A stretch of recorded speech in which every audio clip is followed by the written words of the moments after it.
Hey, it's Vanessa here and welcome to my Dyslexic Life. Today I wanted to talk about one of the traits of dyslexia that I know I really struggle with, and that's knowing your left and your right. It sounds so simple, doesn't it?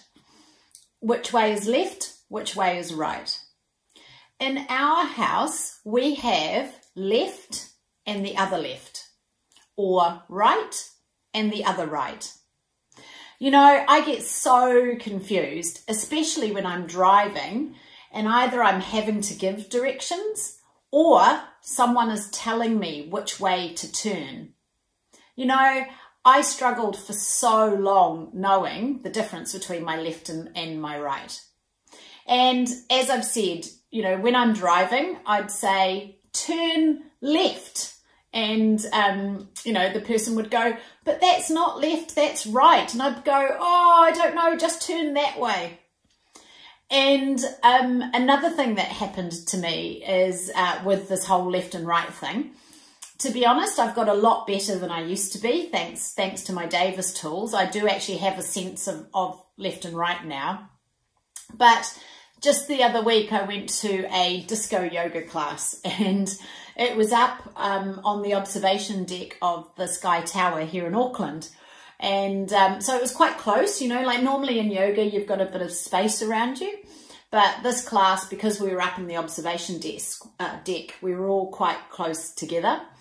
And, you know, it was really funny because the instructor is like, okay, you know, and, you know, reach up and go to the left. So I would immediately go the wrong way. Because we were all so close together, I'd kind of bang into the person next to me. I'd be like, oh, I'm sorry. And it seems so simple, doesn't it? Left or right. But especially in a situation like that, when you're following someone in front of you, you know, the thing is, if I'm facing you, well, this is my left hand, you know, it's on this side. But actually, if I turn around, you know, and now my left is on this side. So because I'm dyslexic, I have the ability to look at situations from a different perspective. Well, that includes in a yoga class.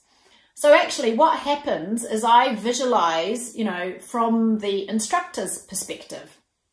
Anyway, it was really funny because, you know, her saying go left and then move, you know, lunge with your right leg. By that time, I was doing completely opposite to everybody else in the class. So I don't know if you've ever experienced this. As I've said, you know, directions used to be terrible. You know, it's just left and the other left. And that's quite common language in our house. And I know of another dyslexic friend who used to work in hospitality. So she used to write G and T for gin and tonic. So for her, G was always on the left and T, tonic, was always on the right. And that's how she passed her test, her driving test, you know. She was like, okay, so when he says left, he means gin, and when he says right, he means tonic, you know. And it's funny, all of these little tricks that we have to help us know our left and right. You know, for me, I'm right-handed. So if I need to try and work out what right is, I usually just, you know, kind of go like that so someone can't see. But the thing is, that's not reliable. And as I've said, because if you're having to talk to someone who's opposite you or something like that, it doesn't work. And of course, the other thing is, it's a bit nerve-wracking because you're not always 100% sure if you've got it right. So we were joking the other day and saying we need a dyslexic dating app because, you know, I'm too old to have done the whole Tinder thing. But that whole swipe left and swipe right, I would get so confused. And I don't know, are there any dyslexics out there that have been using the Tinder app and had some disastrous stories? Because I'm sure for me, if I had to swipe left or swipe right, I'd forget which one was yes and which one was no. And I'd get really confused about which way I was going on my phone. So I reckon a business idea would be yes and no. I think that would be a dyslexic dating app. Maybe we should look at creating that. Even the other day, I was in town with some fabulous colleagues, and we were talking about getting a coffee, and you know, my beautiful dyslexic friend said, well, so you go outside and the shop is turn left. So, and that's where you can grab the milk. So off I trotted outside and turned left and walked down the hill, and then realised actually I didn't need to go left, I actually needed to go right.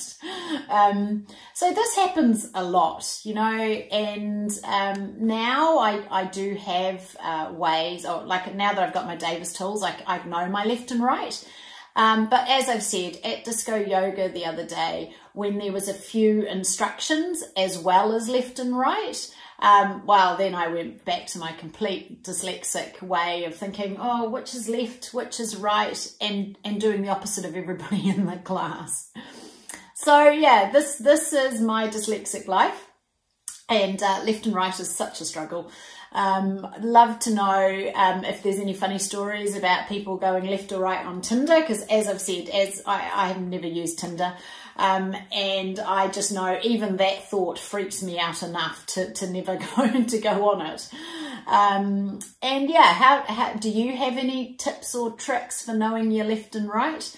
It's something that happens a lot, and it can be quite stressful, you know, it really can. And even if you have a little trick that helps you remember what your left and your right is, it doesn't always work. And just that uncertainty, you know, it really confuses us.